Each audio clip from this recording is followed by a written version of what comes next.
മാധു, ഇതില് അരുൺകുമാർ ഞാൻ രാഷ്ട്രീയം പറഞ്ഞു എന്ന് പറഞ്ഞു. ഞാൻ രാഷ്ട്രീയം പറയൂ അരുൺകുമാറെ.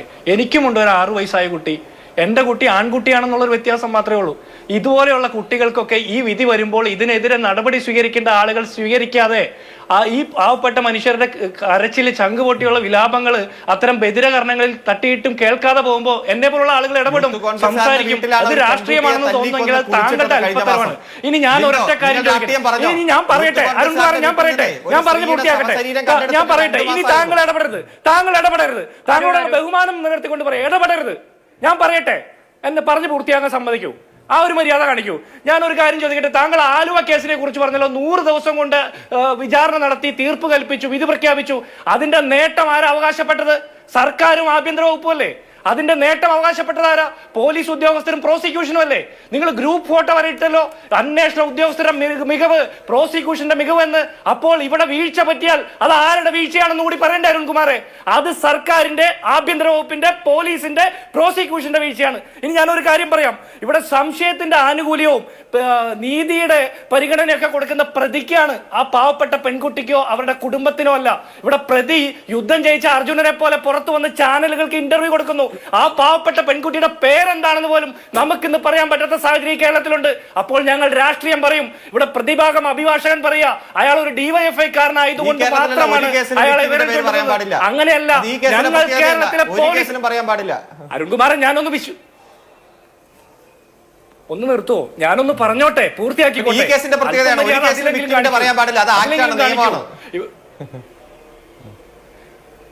താങ്കൾ എന്തിനാ എത്രത്തോളം വിഷമിക്കണേ? എന്റെ അവസരം വിഷമിക്കില്ലേ? താങ്കൾക്ക് ഈ വിഷമം വണ്ടിപ്പെരിയാറിലെ പെൺകുട്ടിയെ കുറിച്ച് പറഞ്ഞപ്പോ, ആ മരണപ്പെട്ട പിഞ്ചു പെൺകുട്ടിയെ കുറിച്ച് പറഞ്ഞപ്പോ താങ്കൾക്ക് ഉണ്ടായില്ലല്ലോ. ഞാൻ മറുപടി പറയുമ്പോ താങ്കൾ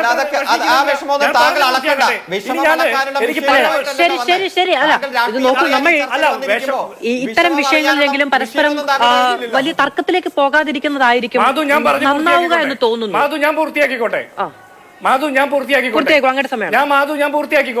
ഈ വിഷമവും പീഡനത്തിന്റെ അളക്കുന്നൊക്കെ യന്ത്രമൊക്കെ ഇവരുടെ കയ്യിലുള്ള, അതൊന്നും അളക്കാനുള്ള ശേഷി എനിക്കില്ല. അതുകൊണ്ട് എന്നോട് വിട്ടേറെ ക്ഷമിക്കണം. ഇനി പാവപ്പെട്ടവനും പട്ടികജാതിക്കാരനുമാണെങ്കിലൊക്കെ അവർക്ക് വേണ്ടിയിട്ട് സംരക്ഷണ കവചം ഒരുക്കാൻ നമ്മുടെ പോലീസിന് സംവിധാനം ഇല്ലാത്തത് കൊണ്ടാണ് ഫിംഗർ പ്രിന്റ് ശേഖരിക്കേണ്ട ആവശ്യമില്ല എന്ന് ഫിംഗർ പ്രിന്റ് എക്സ്പെർട്ട് പറഞ്ഞപ്പോൾ പോലീസ് അത് വിശ്വസിച്ചത്. അങ്ങനെയാണോ സാധാരണ കേസുകളിൽ ചെയ്യുന്നത്? അങ്ങനെയല്ലല്ലോ. ഇനി രണ്ടാമത്, നിങ്ങൾ പറഞ്ഞ കുറ്റപത്രം വെച്ചല്ല, അരുൺകുമാറിന്റെ വാദമാണ് കുറ്റപത്രം വെച്ചല്ല പോലീസിന്റെ റിപ്പോർട്ട്, അതായത് കുറ്റപത്രം വെച്ചിട്ട് പോലീസ് റിപ്പോർട്ട് വെച്ചിട്ടാണ്, വിധി വെച്ചല്ല നമ്മൾ സംസാരിക്കേണ്ടത്. ഇപ്പോൾ നമ്മുടെ മുമ്പിലുള്ളത് വിധിയാണ്. കുറ്റപത്രത്തിൽ പോലീസിന്റെ മനോരാജ്യം പല എഴുതി വെക്കാം. പോലീസ് പലതും പല രീതിയിൽ എഴുതുന്ന എത്രയോ കാഴ്ചകൾ നമ്മൾ കണ്ടിട്ടുണ്ട്. ഇവിടെ വിധി വന്നിരിക്കുന്നു. വിധിയിൽ കൃത്യമായിട്ട് മജിസ്ട്രേറ്റ് അക്കമിട്ട് കാര്യങ്ങൾ എഴുതി വെച്ചിരിക്കുന്നു. അത് വെച്ചിട്ട് നമുക്ക് സംസാരിക്കാം. ഇനി താങ്കൾ പറഞ്ഞു ഇതേ മജിസ്ട്രേറ്റ് തന്നെ, ഇതേ ജഡ്ജി തന്നെ 1 മാസം മുമ്പ് 70 വർഷത്തെ ശിക്ഷ കൊടുത്തു. അങ്ങനെ ശിക്ഷ കൊടുത്തിട്ടുണ്ടെങ്കിൽ ആ ജഡ്ജിയുടെ ക്രെഡിബിലിറ്റിയെ നിങ്ങൾ ചോദ്യം ചെയ്യാൻ പാടില്ല. തെളിവുകൾ ഉണ്ടായെങ്കിൽ അങ്ങനെ ശിക്ഷ കൊടുത്തു. ഇതിൽ തെളിവുകൾ ഇല്ലാത്തതിന്റെ പേരിലാണ് ഇങ്ങനെ ഒരു വിധി വന്നതെങ്കിൽ അംഗീകരിക്കാൻ താങ്കൾ തയ്യാറാവണ്ടേ? താങ്കൾ തന്നെയാണ് ഈ 2 വാദവും പറയുന്നത്. എനിക്ക് അതിനോട് യോജിപ്പില്ല. ഇനി മാധു പറഞ്ഞൊരു കാര്യമുണ്ട്, ഇവിടെ തൂങ്ങി മരണം എന്നുള്ളത് പ്രഥമ ദൃഷ്ട്യാ കണ്ടതാണ്. അങ്ങനെയുള്ള സാഹചര്യത്തിൽ മലമൂത്ര വിസർജനത്തെ കുറിച്ചുള്ള പരിശോധന നടത്തിയോ? അതിന്റെ സാമ്പിളുകൾ ശേഖരിച്ചോ? ഇല്ല. ഇനി ബാക്കി പോസ്റ്റ്മോർട്ടം റിപ്പോർട്ടിന് ശേഷം സെമൻ സാമ്പിൾ ശേഖരിച്ചതും ബെഡ്ഷീറ്റ് ശേഖരിച്ചതുമായി ബന്ധപ്പെട്ട അത് നടപടിക്രമങ്ങളിലെ വീഴ്ചയെ കുറിച്ചിട്ടൊക്കെ റിപ്പോർട്ടിൽ കൃത്യമായിട്ട് ഈ വിധിന്യായത്തിലുണ്ട്. ഇനി ഉന്നത ഉദ്യോഗസ്ഥൻ, അന്വേഷണ ഉദ്യോഗസ്ഥൻ വന്നോ എന്നുള്ളതിന് ഏതെങ്കിലും പോലീസുകാർ കാക്കിയിട്ട് ആരെങ്കിലും വന്നാൽ പോരാ. അന്വേഷണ ഉദ്യോഗസ്ഥൻ എപ്പോഴാണ് അവിടെ എത്തിയത്? അതിന് ഉത്തരവുണ്ടോ? ഇല്ല. ഇനി മഗസർ ഉണ്ടാക്കിയപ്പോൾ ടവലും കത്തിയും ബെഡ്ഷീറ്റിന്റെ ഒക്കെ കാര്യങ്ങൾ പരാമർശിച്ചിട്ടുണ്ടോ? ഇല്ല. ഇനി സീൽ ചെയ്യാതെയാണ് ഇതെല്ലാം കൊണ്ടുപോയി കോടതി കൊടുത്തത് എന്ന് പറയുമ്പോൾ കൃത്യവിലോപം തന്നെയല്ലേ? കൃത്യമായിട്ട് ഇവരൊക്കെ എന്തിനാ ശമ്പളം വാങ്ങുന്നത്? ഇത്തരത്തിലുള്ള ഒരു വിഷയത്തിൽ ഇവർക്ക് കൃത്യമായിട്ട് ജോലി ചെയ്യാൻ പാടില്ലെങ്കിൽ പിന്നെ ഇവരൊക്കെ ഇത് രാജിവെച്ച് പോകണം.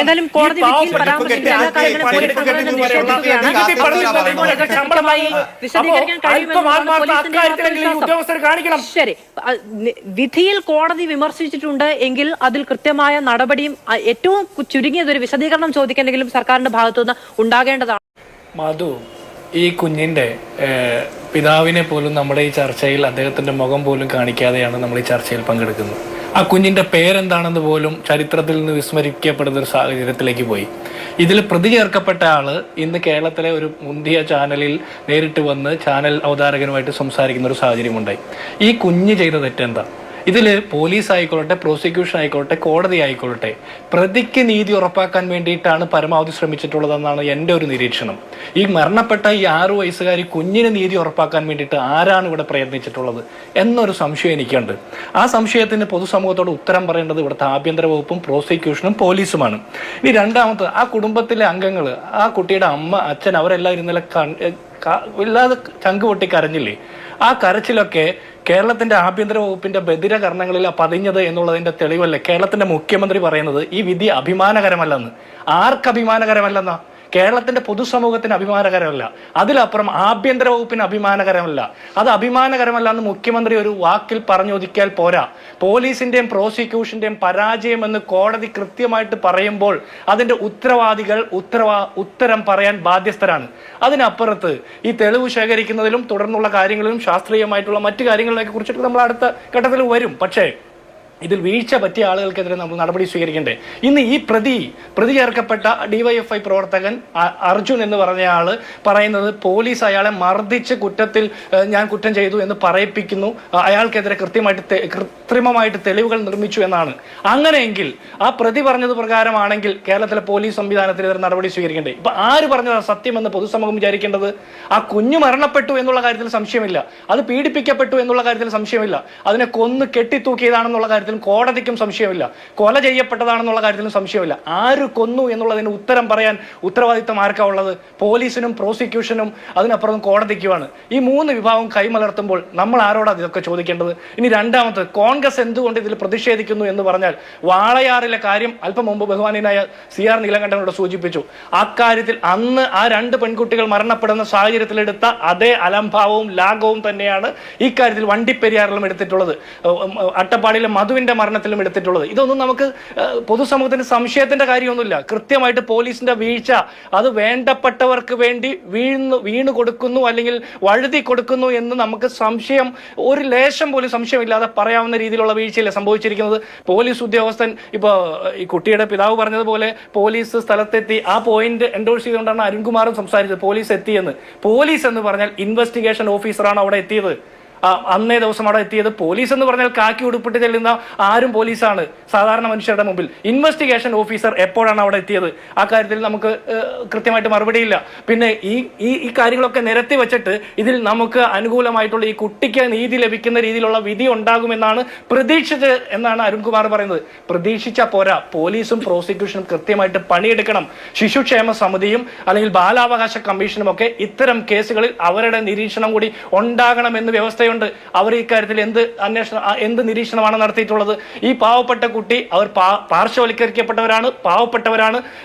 അവർക്ക് വേണ്ടിയിട്ട് ഇടപെടാൻ ആരും ഉണ്ടായില്ല, അവർക്ക് വേണ്ടിയിട്ട് സ്വാധീനം ചെയ്യാനും ആരും ഉണ്ടായില്ല. സ്വാധീനം ചെലുത്താൻ ആരും ഇല്ലാത്തതിന്റെ പേരിലല്ലേ ആ കുട്ടിയുടെ മാതാവും പിതാവും ഇന്നലെ ആ കോടതി വരാന്തയിൽ പൊട്ടിക്കരഞ്ഞത്, ചങ്കുപൊട്ടി?